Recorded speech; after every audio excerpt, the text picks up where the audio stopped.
Desde el comienzo de la historia del pueblo de Israel, el concepto de la santidad no era negociable. Dios, en su esencia, era santo. Santo en su justicia, santo en su poder, santo en su presencia. Y para acercarse a Él, los hombres debían hacerlo con temor reverente, con obediencia estricta, con corazones rendidos. No era un Dios que compartiera su gloria con lo profano. Y fue en ese contexto de absoluta pureza espiritual que surgieron dos figuras trágicas, Nadab y Abiú, los hijos de Aarón, quienes desafiaron esa santidad y pagaron con su vida. Eran hijos del sumo sacerdote. Hombres nacidos en el corazón del ministerio. Criados al pie del monte donde Moisés habló con Dios, testigos del maná que caía del cielo, de las plagas que destruyeron Egipto, de la columna de fuego que guiaba al pueblo en la noche. Nadab y Abiú no eran ignorantes. No eran impíos. Eran sacerdotes. Ungidos. Consagrados. Separados para Dios. Y aún así, se atrevieron a hacer lo impensable. Cuando Dios llamó a Aarón y a sus hijos para el sacerdocio, estableció reglas claras, detalladas, llenas de simbolismo. El tabernáculo no era un templo ordinario. Era el lugar donde el cielo descendía a la tierra. Un espacio donde el Dios invisible habitaba entre su pueblo. Y todo, desde las vestiduras del sacerdote hasta el incienso, debía hacerse como él había ordenado. No se permitía improvisación. No se toleraban atajos. Porque lo que estaba en juego era la pureza de la adoración. Aarón y sus hijos fueron apartados en una ceremonia impresionante. Moisés ungió a cada uno con aceite, roció sangre de los sacrificios en sus cuerpos, marcó sus orejas, sus manos y sus pies como símbolo de obediencia, servicio y caminar en santidad. Aquel momento selló un pacto sagrado entre Dios y los sacerdotes. Ellos serían mediadores entre el cielo y la tierra. Portadores del fuego sagrado. Intercesores entre la santidad divina y la humanidad caída. Aquel momento selló un pacto sagrado entre Dios y los sacerdotes. Ellos serían mediadores entre el cielo y la tierra. Portadores del fuego sagrado. Intercesores entre la santidad divina y la humanidad caída. Pero lo que parecía un honor indescriptible, era también una maldición disfrazada de privilegio. El sacerdocio no era simplemente una vocación espiritual. Era un juramento de muerte. Un pacto de sangre con el Altísimo. Ellos no eran hombres comunes. Eran elegidos, marcados, consagrados por fuego y por temor. Su deber era tan sagrado que cualquier error, por mínimo que fuera, podía significar su fin. Literalmente. Porque el Dios que los ungía, también era fuego consumidor. No había margen de error. No había segundas oportunidades. La santidad era absoluta, y el que la profanara, moría. El pueblo los admiraba, sí. Pero también los temía. Porque sabían que el sacerdote podía abrir las puertas del favor divino, o provocar el juicio sobre toda la nación. Uno solo de ellos, al fallar, podía desatar el castigo de Dios sobre miles. Era un rol glorioso, pero también solitario. No eran libres. No podían decidir sobre su futuro, ni escoger su destino. Eran propiedad del cielo. Hombres atrapados entre la tierra y lo eterno. Y es aquí donde la controversia comienza a tomar forma. Porque muchos creen que el sacerdocio era puro, perfecto, ordenado. Pero la realidad bíblica, cruda y sin adornos, nos muestra otra cosa: había corrupción incluso entre los ungidos. Había envidia, orgullo, codicia. El corazón humano no cambia solo por llevar un manto sagrado. Algunos sacerdotes llegaron a abusar del poder espiritual que Dios les dio. Robaban de las ofrendas. Seducían a mujeres en la entrada del tabernáculo. Se creían intocables. ¿Cómo puede alguien ser ungido por Dios y al mismo tiempo estar corrompido por dentro? ¿Y acaso Dios no lo sabía? Por supuesto que sí. Pero aún así, los dejaba actuar por un tiempo. Porque el juicio de Dios no siempre es inmediato. A veces permite que la cuerda se extienda, solo para que cuando venga la caída, sea estrepitosa. La vestimenta sacerdotal no era solo un adorno, era una armadura espiritual. El efod, el cinturón, la túnica blanca, la mitra sobre la cabeza, todo tenía un mensaje oculto. Y sobre todo, el pectoral del juicio. Ese pectoral, con sus 12 piedras preciosas, contenía no solo los nombres de las tribus de Israel, sino también el Urim y el Tumim. 2 objetos misteriosos, imposibles de replicar hoy, que servían como un oráculo directo de Dios. Cuando el sumo sacerdote los consultaba, se creía que era Dios mismo quien respondía. Pero aquí viene la pregunta más fuerte: ¿acaso todo sacerdote que portaba el Urim y el Tumim realmente escuchaba la voz de Dios? Muchos lo usaron, y Dios guardó silencio. Porque aunque portaban el símbolo del pacto, su corazón ya estaba lejos del Creador.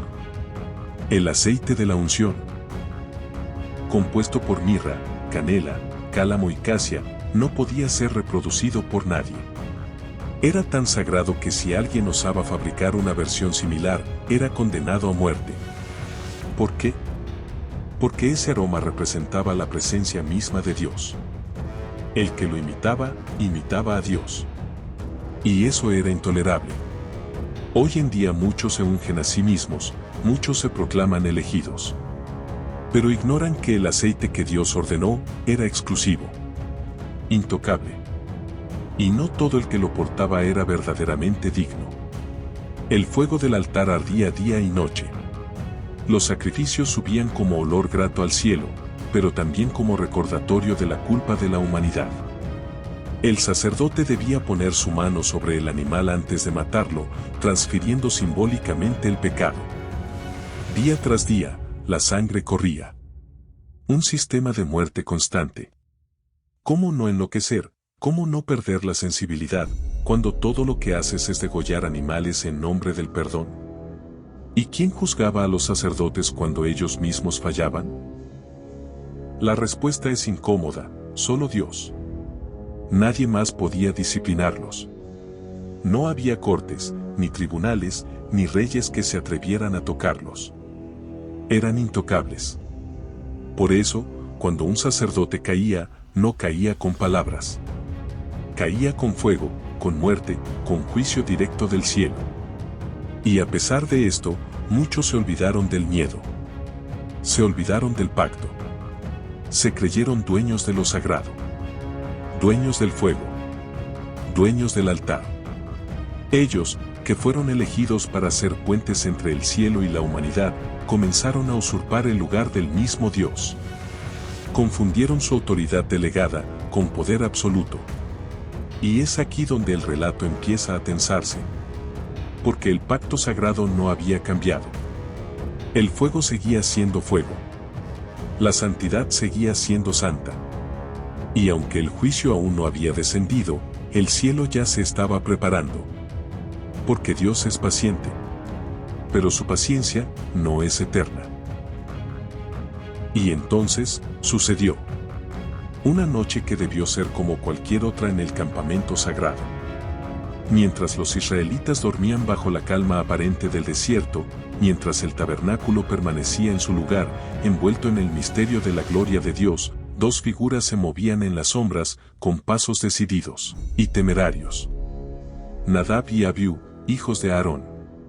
Hombres nacidos en el fuego del Éxodo, testigos presenciales de maravillas que ningún ojo humano ha vuelto a ver. Ellos vieron el mar abrirse. Ellos vieron el monte Sinaí temblar. Escucharon la voz que hizo callar a toda una nación. Habían sido ungidos, consagrados, apartados como sacerdotes del Dios Altísimo. Pero aún así, algo dentro de ellos ardía con otro fuego. Un fuego que no era santo. Un fuego humano, contaminado.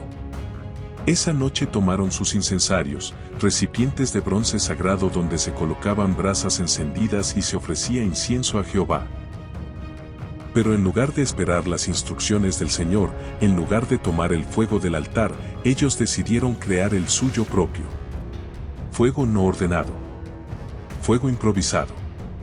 Fuego rebelde. Fuego que representaba lo que ellos querían mostrar y no lo que Dios quería recibir. ¿Y por qué lo hicieron? Aquí comienza la parte controversial. Los antiguos rabinos judíos dijeron que entraron ebrios, que habían bebido vino antes del servicio y se atrevieron a acercarse a la presencia divina sin la solemnidad requerida. Otros creen que actuaron por celos y orgullo, al ver a Moisés y a Aarón ser honrados públicamente por Dios. Algunos incluso sugieren que intentaron forzar una experiencia espiritual, una especie de espectáculo ritual para provocar una manifestación divina a voluntad, como si pudieran manipular al Creador con humo y fuego. Pero el resultado fue instantáneo. Brutal.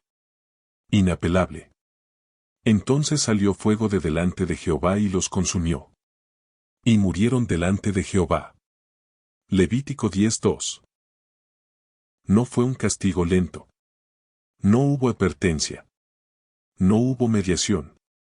El mismo fuego que representaba la gloria de Dios, ahora se convirtió en juicio vivo.